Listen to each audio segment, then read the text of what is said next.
পূর্বাচলে তার ছেলের নামে, তার মেয়ের নামে, তার ভাগ্নির নামে, তার ভাগ্নার নামে সব 10 কাঠা করে প্লট।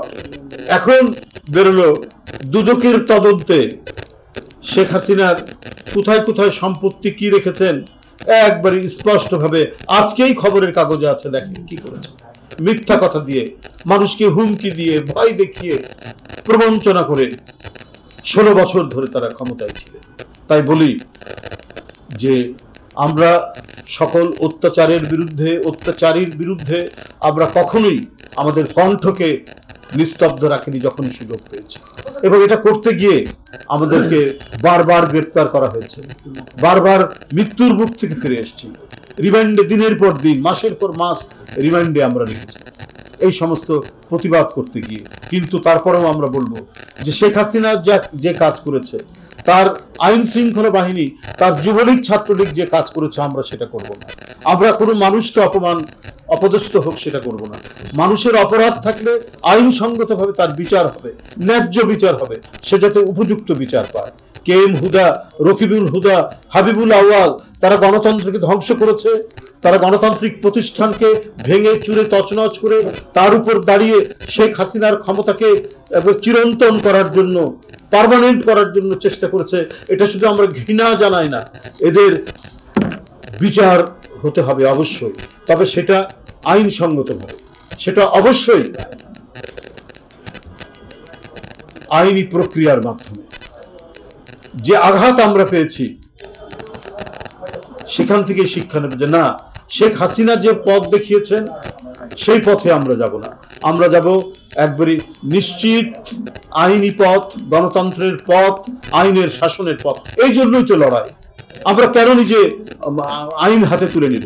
কেন আমরা আরেকজনকে বলবো সে অন্য দলেরই হোক, তাকে ডিম ছুঁড়ে মারো, তাকে গলার মধ্যে মালা দাও, সে অপরাধ করেছে, তার ন্যায্য বিচার হোক, তার শাস্তি হওয়া উচিত, অবশ্যই তার শাস্তি হতে হবে। কারণ গণতন্ত্রের ধ্বংসকারী এবং অবাধ সুষ্ঠু নির্বাচনকে সে দিয়েছে, কি বলে যে মাটি চাপা দিয়েছে, নিশ্চয়ই তার অবশ্যই বিচার হতে হবে।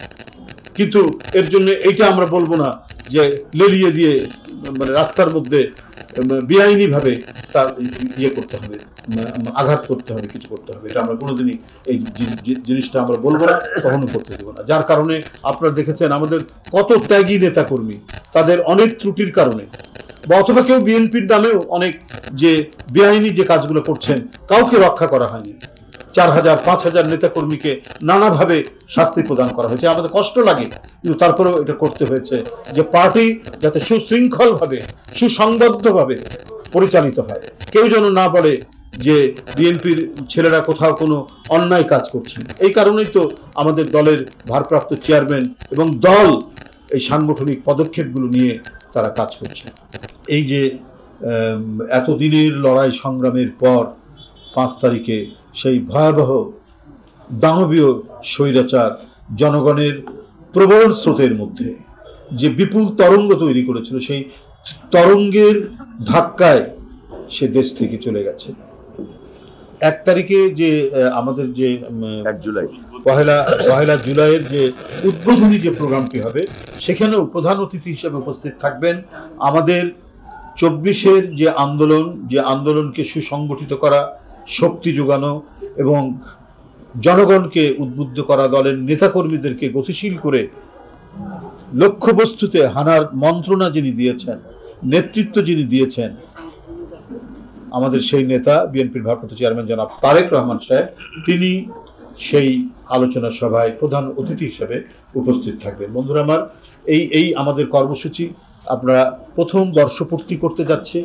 নিঃসন্দেহে আমাদের যে স্পিরিট, আমরা যে 16 বছর কখনো খেতে পেরেছি, কখনো পারিনি, হয়তো অধিকাংশ দিন আমরা ঘুমোতে পারিনি, আমাদের বিনিদ্র রজনী কেটেছে, দিনের পর দিন, রাতের পর রাত আমাদের এইভাবে জীবনযাপন করতে হয়েছে। আজকে এই কারণে আমি বলি, অনেকে বলছেন যে কি বলে জুতার মালা পরানোর জন্য নাকি মায়া কান্না হয়, যে গুম টুমের জন্য।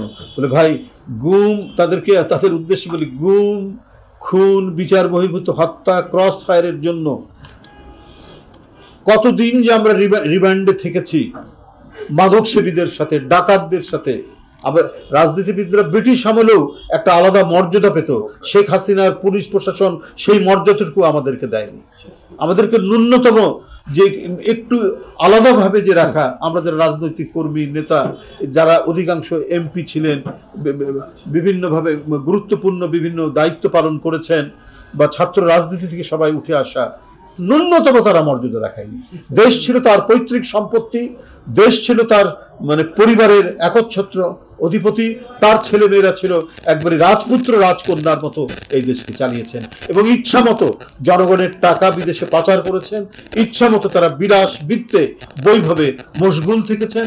এবং তাদের যে ঘনিষ্ঠজনরা, তারা শুধু দেশের সম্পদ শুধু লুটি করেননি, বাইরে পাচার করে তারা যাতে তাদের উত্তর প্রজন্মরাও যাতে সুখে শান্তিতে নিবৃত্তে থাকতে পারে, সেই কাজ তারা করার চেষ্টা করেছেন।